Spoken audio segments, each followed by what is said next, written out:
اس کے بعد آپ فرماتے ہیں کہ جب میں واپس آنے لگا تو ایک قافلہ میں نے دیکھا جو قافلہ مکہ کی طرف آ رہا تھا.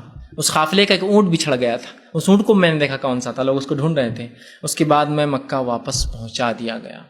جب صبح ہوئی آپ صلی اللہ علیہ وسلم نے مشرکین مکہ سے کہا کہ کل رات میں بیت المقدس اور بیت المقدس سے آسمانی سفر کر کے آؤں. مشرکین نے ہنسا اور ہنستے ہنستے ایک مشرک بھاگا دوڑتے ہوئے اور جا کر ابوبکر صدیق، یہ یاد رکھیے بہت کروشل جس کو بولیں گے، بہت نازک زندگی کے مرحلے سے آپ سے گزر رہے تھے، اس لیے کہ آپ کی بیوی اور آپ کے چچا دونوں انتقال کر چکے تھے. اب کوئی سپورٹر نہیں تھا آپ کو.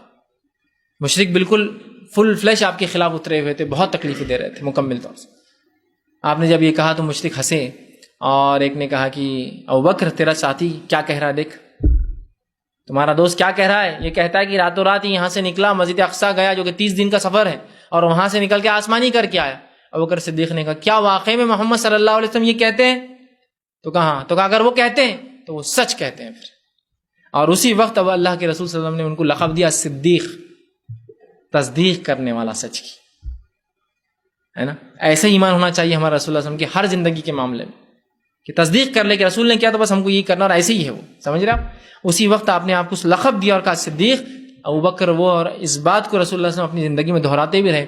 جب مدنی زندگی میں ایک بار عمر ابن خطاب نے ابوبکر کو تھوڑا کچھ غیر غلط کہہ دیا تو آپ صلی اللہ علیہ وسلم اٹھے اور کہا کہ تم کیوں ابوبکر کو غلط کہتے ہو؟ اس لیے کہ یہ وہ تھا جب پوری دنیا میرا انکار کر رہی تھی، یہ میرا اقرار کر رہا تھا. جب پوری دنیا میرے خلاف تھی، ابوبکر میرے ساتھ کھڑا تھا. تو اس کو کیوں برا بولتے ہو؟ اگر ابوبکر سے کوئی غلطی بھی ہو تو اس کو برداشت کر لیا کرو، چونکہ اس کے احسانات بہت زیادہ ہیں مسلمانوں کے اوپر. تو صدیق کا لقب آپ کو دیا گیا تب اس واقعے کے بعد. اور ہمارا ایمان بھی ایسی ہونا چاہیے. اس لیے میں نے کہا نا، اس واقعے میں ہمارا ایمان کیسا ہو؟ صدیق اکبر کے جیسا ایمان ہو. بس ایسا ہوا تو ہوا، بس ختم. عقل میں آؤ مت آؤ، سمجھ میں آؤ مت آؤ، لیکن اگر بات ثابت ہے تو ہم ایمان لاتے ہیں اس پر. ٹھیک ہے؟ یہ بات ان لوگوں کے لیے جو عقلوں سے لڑاتے ہیں قرآن حدیث کو. نہیں، عقل میں تو نہیں آتا ہے. تمہاری عقل کہاں اتنی بڑی ہے بھائی، جاؤ عقل کو سدھار کے آؤ. کتاب و سنت بہت اونچی چیز ہے، یاد رکھیے. بہرحال اب اس کے بعد وہ آپ نے جب یہ کہا تو مشرک جمع ہو گئے اور کہا چلو اب یہ بتاؤ، وہ بتاؤ، وہ بتاؤ. یہ تو ظاہر سے آپ کبھی وہاں سفر پہ نہیں گئے تھے. پوچھا گیا یہ بتاؤ، آپ شام سفر کے لیے گئے تھے لیکن بیت المقدس کبھی سفر نہیں کیا تھا. آپ نے پہلے اپنے چچا کی تجارتی قافلے لے گئے تھے شام کو آپ، اور اس کے بعد اپنے بیوی خدیجہ رضی اللہ عنہا کے قافلے لے گئے تھے، لیکن کبھی بھی آپ نے بیت المقدس کا سفر نہیں کیا تھا.